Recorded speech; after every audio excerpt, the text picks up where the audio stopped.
अवधूत चिंतन श्री गुरुदेव दत्त. श्री स्वामी समर्थ.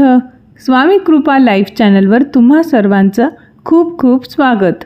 तुम्ही श्रवण करत आहात श्री स्वामी चरित्र सारामृतातील अध्यायांचे मराठी अनुवाद.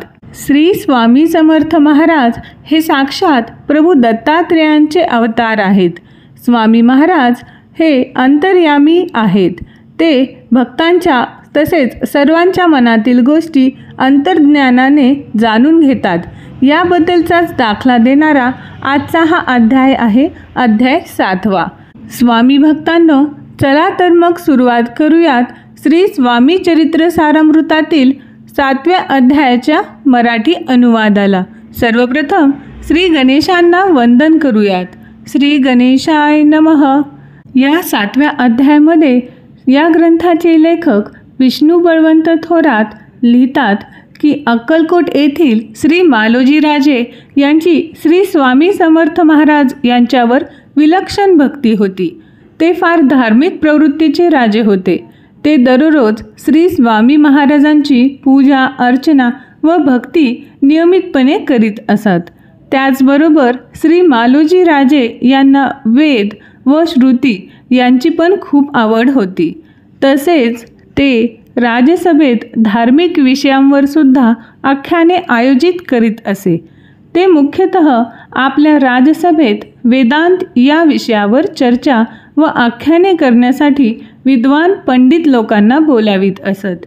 याच कारणाने त्यांनी त्यांच्या दरबारात हेरडीकर नावाच्या एका विद्वान व्यक्तीस वेदांत पाठ करण्यासाठी सवैतनिक मार्गदर्शक म्हणून ठेवले होते.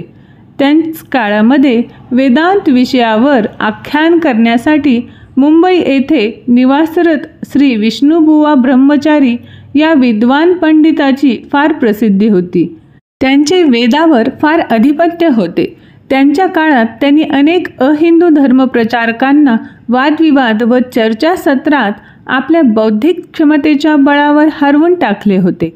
त्यामुळे हिंदू जनमानसात त्यांचे मानाचे स्थान होते व त्यांनी आपला वेदांत विषयावर नामलौकिक पण मिळवला होता.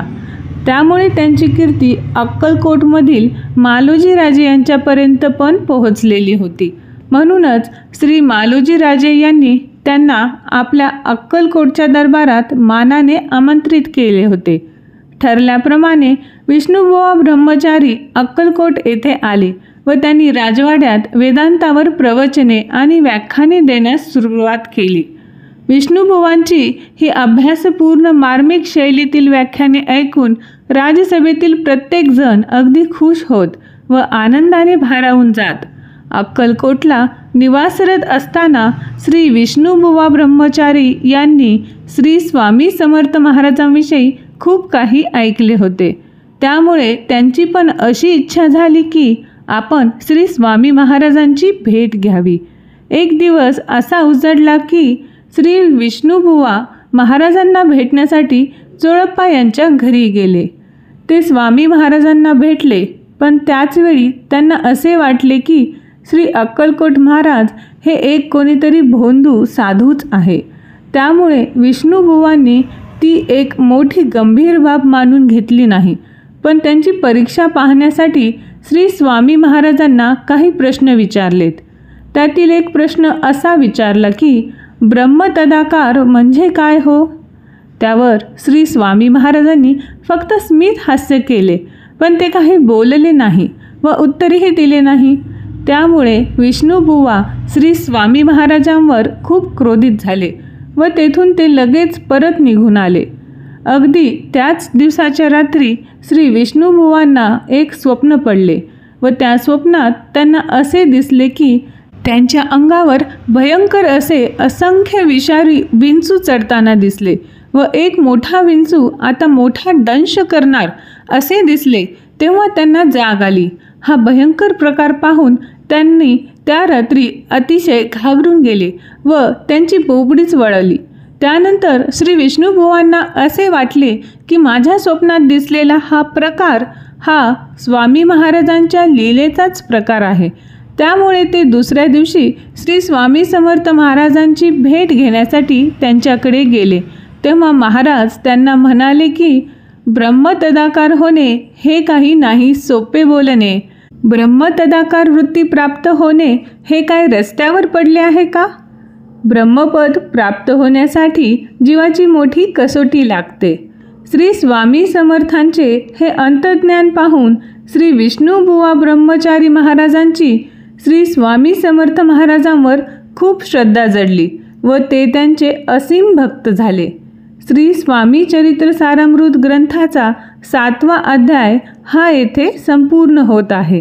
स्वामी भक्तांनो, श्री स्वामी समर्थ महाराज हे अंतर्ज्ञानी आहेत. भक्तांच्या तसेच सर्वांच्या मनात काय चालू आहे ते चांगलेच ओळखतात.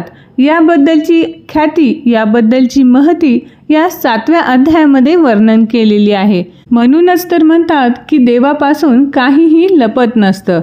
तर स्वामी भक्तांनो, एक लक्षात ठेवा, आपल्या मनात जे काही प्रश्न येतात किंवा जे काही विचार चालू असतात त्याची संपूर्ण कल्पना हे आपल्या गुरूंना, स्वामींना असते. त्यामुळे आपण कायम पवित्र मनाने स्वामींची भक्ती केली पाहिजे. कधीही आपल्या विचारांमध्ये सुद्धा कोणाचे वाईट चिंतन आले नाही पाहिजे. जर आपले कर्म चांगले असेल आणि विचार चांगले असतील आणि मन पवित्र असेल तर अशा पवित्र मनाने केलेली भक्ती लवकरात लवकर स्वामीचरणी ही रुजू होते आणि लवकरच मग आपल्याला स्वामींच्या कृपेचा आशीर्वाद मिळतो आणि प्रचिती येते, अनुभव येतो आणि कायम आपण स्वामीमय होऊन जातो. तर अशा प्रकारे श्री स्वामी चरित्र सारामृतातील 7व्या अध्यायाचे मराठी अनुवाद या ठिकाणी संपूर्ण झाले आहे. तर अजूनही तुम्ही चॅनलवर नवीन असाल तर कृपया चॅनलला सबस्क्राईब करा आणि हा व्हिडिओ आवडला असेल तर कृपया व्हिडिओला लाईक करा. आणि हो, सबस्क्राईब केल्यानंतर त्यापुढील बेल आयकॉनला प्रेस करायला विसरू नका, कारण पुढील 8व्या अध्यायाचे नोटिफिकेशन तुम्हाला त्यानंतर लगेच भेटेल. तर मग भेटूया पुढच्या व्हिडिओमध्ये पुढील अध्यायाच्या मराठी अनुवादासह. तोपर्यंत सर्वांना श्री स्वामी समर्थ. जय जय स्वामी समर्थ.